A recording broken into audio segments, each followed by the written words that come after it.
رب اشرح لي صدري ويسر لي أمري واحلل عقدة من لساني يفقهوا قولي۔ بزرگان محترم، نوجوانان مکرم، عزیز دوستو، اللہ رب ذوالجلال نے قرآن مجید میں جہاں اللہ کی ذات پر ایمان لانے کا حکم دیا، وہیں سرکار دو عالم، فخر بنی آدم، تاجدار انبیاء، سید الاولین و سید الآخرین، اشرف الانبیاء و اشرف المرسلین، شفیع المذنبین و رحمت للعالمین، احمد مجتبی محمد مصطفیٰ حبیب خدا صلی اللہ علیہ وآلہ وصحبہ وسلم پر ایمان لانے کا حکم دیا ہے۔ فآمنوا باللہ ورسولہ، اللہ پر ایمان لاؤ اور اس کے پیغمبر پر بھی ایمان لے آؤ۔ میرے اور آپ کے آقا جناب محمد الرسول اللہ صلی اللہ علیہ وسلم پر ایمان لانے کا یہ حق اور فرض ہم پہ بنتا ہے کہ آپ کی ہر بات پر یقین ہو اور آپ پوری کائنات میں سب سے زیادہ سچے ہیں۔ اللہ تبارک و تعالی نے آپ کے اندر سچائی کی خوبی کو کوٹ کوٹ کر بھر رکھا تھا۔ میں اور آپ جانتے ہیں کہ جب اللہ تبارک و تعالی کی طرف سے آپ کے رشتہ داروں پر اللہ کے حکم کو عیاں اور ظاہر کرنے کا حکم ہوا، وَأَنذِرْ عَشِيرَتَكَ الْأَقْرَبِينَ، میرے محبوب اپنے اقربا کو آپ ڈرائیں اللہ سے، اس کی عذاب سے۔ تو اللہ کے محبوب صلی اللہ علیہ وسلم مکہ مکرمہ میں صفا کی پہاڑی پر کھڑے ہو کر لوگوں سے پوچھتے ہیں۔ آپ نے تمام قریش کے قبیلوں کو جمع فرمایا اور سب سے آپ نے پوچھا، لوگوں آپ بتائیں کہ میں تم میں کس طرح سے ہوں، اور اگر میں یہ کہوں کہ میرے پیچھے سے ایک لشکر آنے والا ہے جو تم پر حملہ کرے گا تو تم اس کے بارے میں کیا کہو گے؟ لوگوں نے ایک آواز ہو کر جواب دیا تھا، آپ تو سچے ہیں، آپ صادق الامین ہیں، آپ کی ہر بات سچی ہے، کبھی ہم نے آپ سے جھوٹ نہیں سنا ہے، تو اس لیے آپ کی بات کا پورا یقین کریں گے، آپ کی بات پر پورا بھروسہ کریں گے۔ تو آپ کی سچائی، آپ کی صدق و امانت کا شہرہ پورے حجاز میں پھیلا ہوا تھا، چرچا ہر سو تھا کہ آپ سچے ہیں اور آپ امانت دار ہیں۔ یہ آپ کی خوبیاں جاہلوں نے بھی اس کا اعتراف کیا، آپ کے دشمنوں نے بھی اس پہ یقین کیا کہ آپ سچے ہیں، صادق ہیں، امانت دار ہیں، امین ہیں۔ سب نے ایک آواز ہو کر جواب دیا کہ آپ کی سچائی کا، آپ کے صدق و امانت کے ہم سب معترف ہیں، قرار کرنے والے۔ تو میرے بھائیو، آپ کی ایک ایک بات، آپ کا ایک ایک ارشاد، آپ کا ایک ایک فرمان سچا ہے۔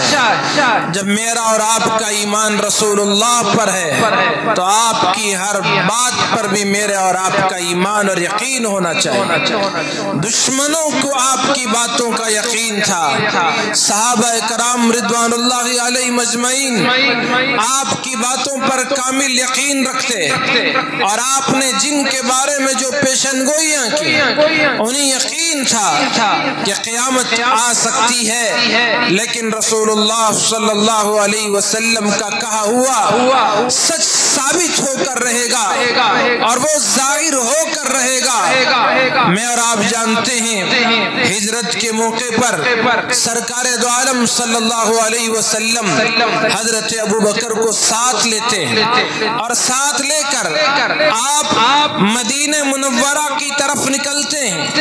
رات کی تاریکی میں آپ شہر مکہ چھوڑتے ہیں اور راستہ اختیار مدینے کا کرتے ہیں۔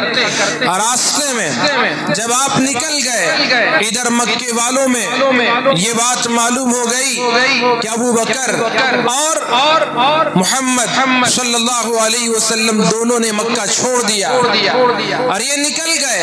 انہیں بھی یقین تھا گئے ہوں گے تو مدینے کی طرف گئے ہوں گے۔ اعلان کروا دیا کہ اگر کوئی ان کو پکڑ لائے گا یا نعوذ باللہ ان کو مار ڈالے گا، اس کو انعام میں 100 اونٹ ملیں گے۔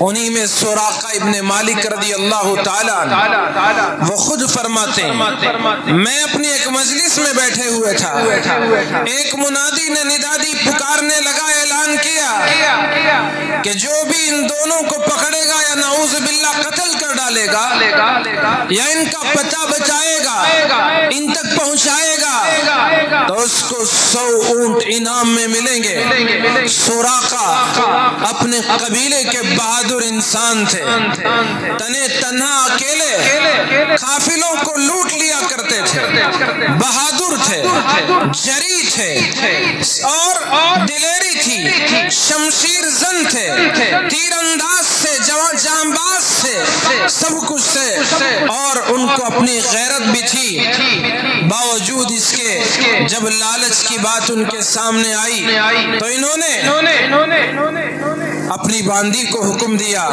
کہ ان کی جو سواری ہے، گھوڑی ہے، اس کو سامنے لائیں۔ تو باندی نے ان کی سواری کو پیش کیا، سواری لائی گئی، اس پر سوار ہو کر تیز رفتاری کے ساتھ انہوں نے رخ کیا مدینہ منورہ کے عام راستے سے ہٹ کر رسول اکرم صلی اللہ علیہ وسلم اور حضرت ابو بکر رضی اللہ عنہ نے جس راستے کو اختیار کیا اس راستے کی طرف نکل پڑے۔